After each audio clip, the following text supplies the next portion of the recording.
It's been almost 8 years, and we have now finally fully solved an Easter egg on Voyage of Despair. This is one that is interactable, and we were able to do part of it, but we couldn't figure out the rest of it.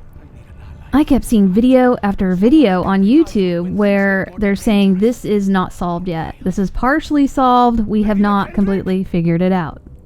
And after the recent Blundellathon where Jason was saying there are still many unsolved things on Black Ops 4, I started hunting for anything and everything unsolved, and yeah, I did get this one completely solved. And a big shout out to Jack47. He was a big part of me being able to connect the dots and finally get this one solved.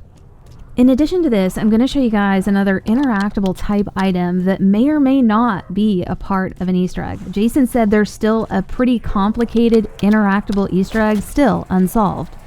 But this Easter egg here on Voyage of Despair is the one where you collect parts around the map, activate this zombie hanging on the wall in the galley, and then the zombies for one round will have a low gravity effect like they're underwater, and it's the same coating that they're using on the ship when you're in the cargo area or the engine room when that area is flooded.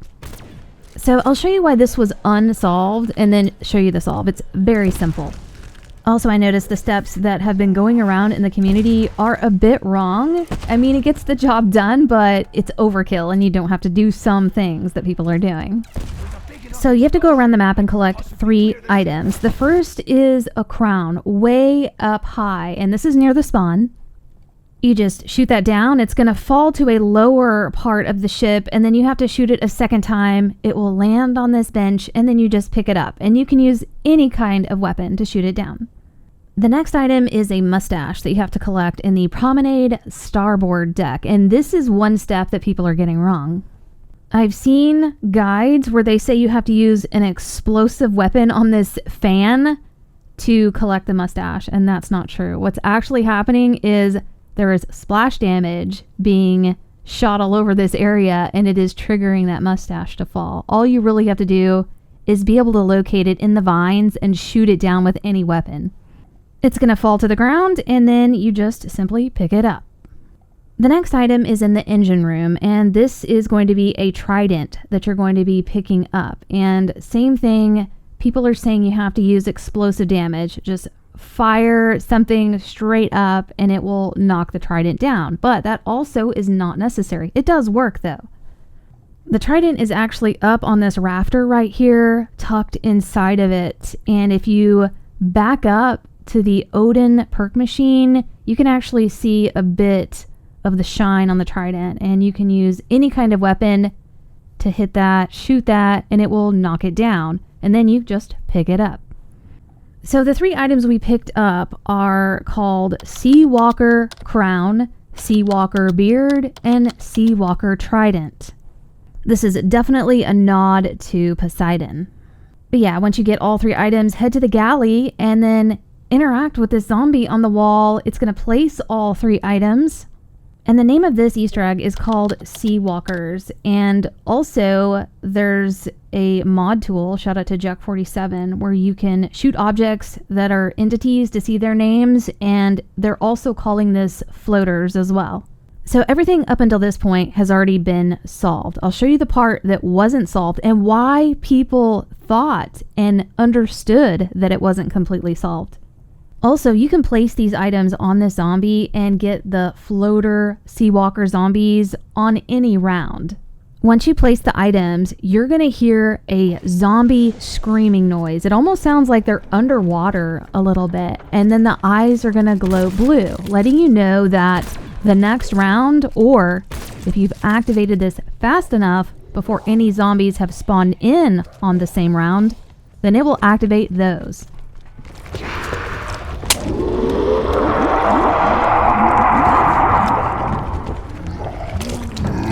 And then for one full round, all the regular zombies are going to be floating, like Seawalkers, like they're underwater. From what I can tell, it doesn't affect like boss zombies. It's just the regular zombies. Okay, so here's the part that people were saying this is not completely solved, because once you get through a full round and it ends, those Seawalkers will return to normal zombies with normal gravity. And you're then able to go back up to the zombie and interact with it, and you hear a clicking sound over and over again. As much as you interact with it, you'll continue to hear clicking.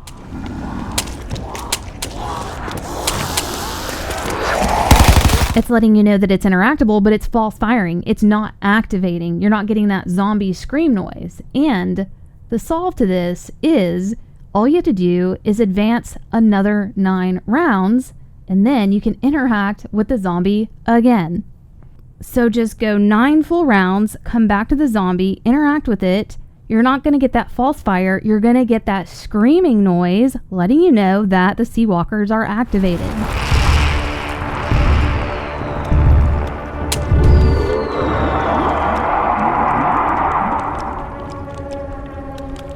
And why it's 9 rounds is because that's the theme of the Chaos storyline. You've got the Order and the 9, and then also a map called 9. I wanted to see how many times you could activate this, advancing 9 rounds every time, and it seems infinite. You can do this forever. As long as you have progressed 9 rounds, you can come right back to the zombie, activate it again, get that scream, and have Seawalkers for the entire next round.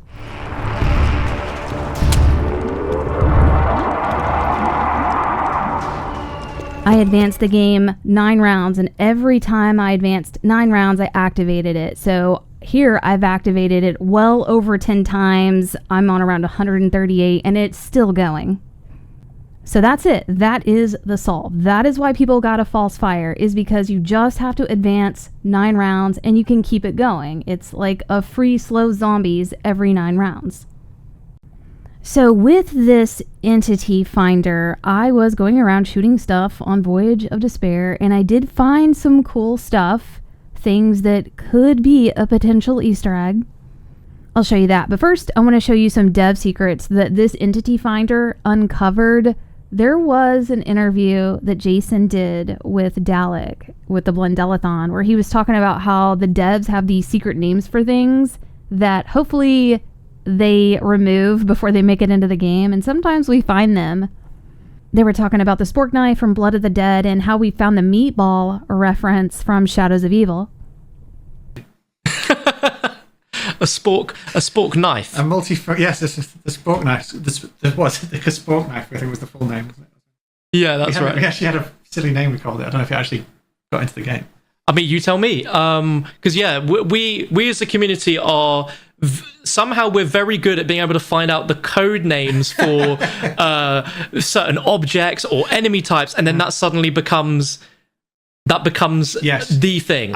When we were developing these things, we'd say, let's use safe names and safe words. We'd use like colors and animals and things to try and hide it, right? So that when you guys go in there and start breaking everything open, all our silly names aren't in there. But every so often we just leave something in and forget about it, or some script would write it in, and then that's it, you've got it, right? It's now meatballs now for the rest of eternity, right? Yeah, which I love.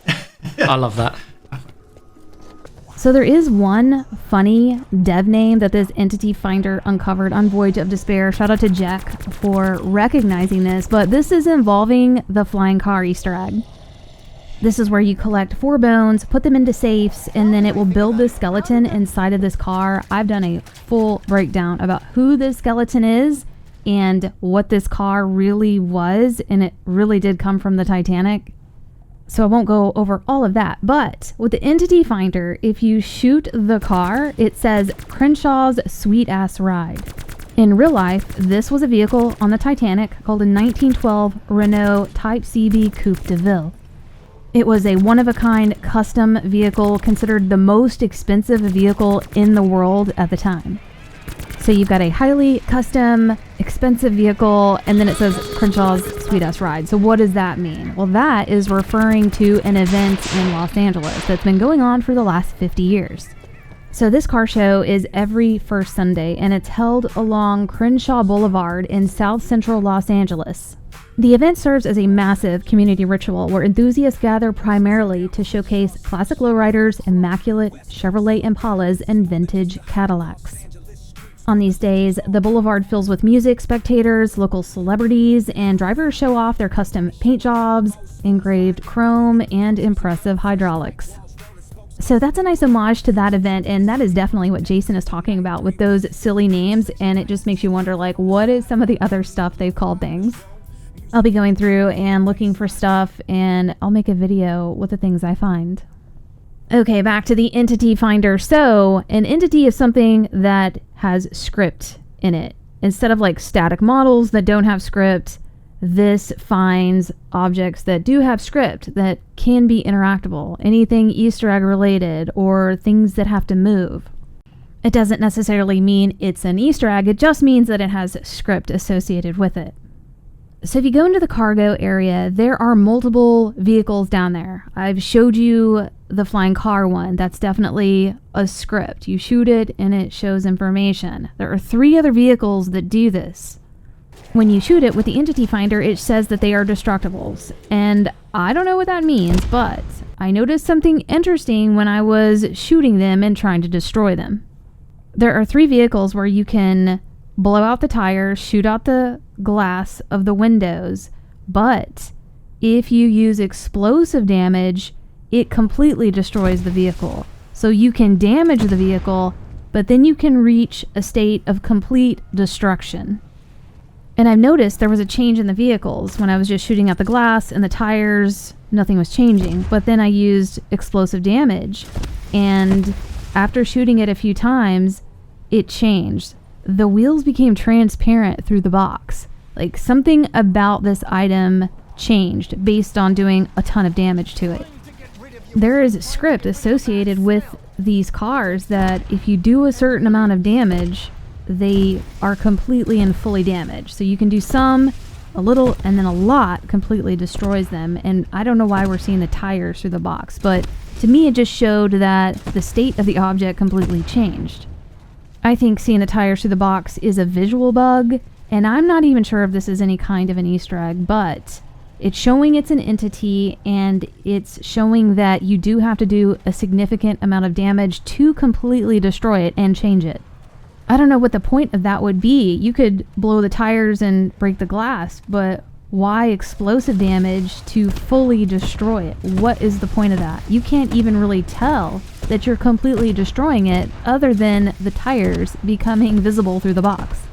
So there are 3 vehicles that show entities and destructibles, but only 2 of them are in boxes, and you can tell when you fully destroy them, and the tires show through on both of them. There's one vehicle that isn't an entity, but is the same model. You can't blow the tires. You can definitely move it around with damage, shooting it with explosive damage, your bullets, but I wasn't detecting any kind of full destruction with the one that is not an entity. I'm not some super hacker where I could go look into the code and figure this out, but I just found this recently, so I'm still looking into it, and I just thought it was interesting. Also, Jack47 found a door that doesn't open, but is showing as an entity, and this shouldn't be saying entity whatsoever. It's this cargo door here on the right. It's hosting a gun wall buy, but it's not necessary that it be scripted for any reason.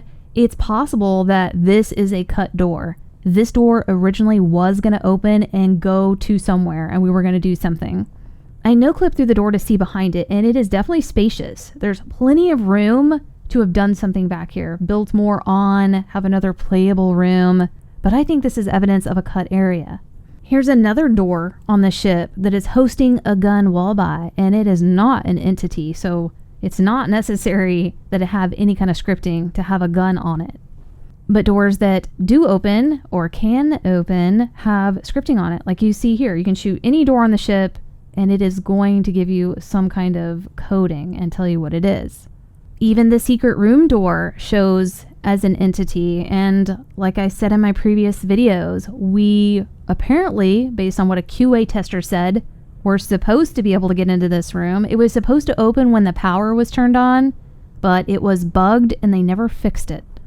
But they are calling this one Baphomet's Entry. I have got a ton more stuff to show you guys from Voyage of Despair, stuff no one has ever seen before. I can't put it in this video because it's going to get too long, but there's so much stuff that I found that it is going to be its own video, so look out for that next.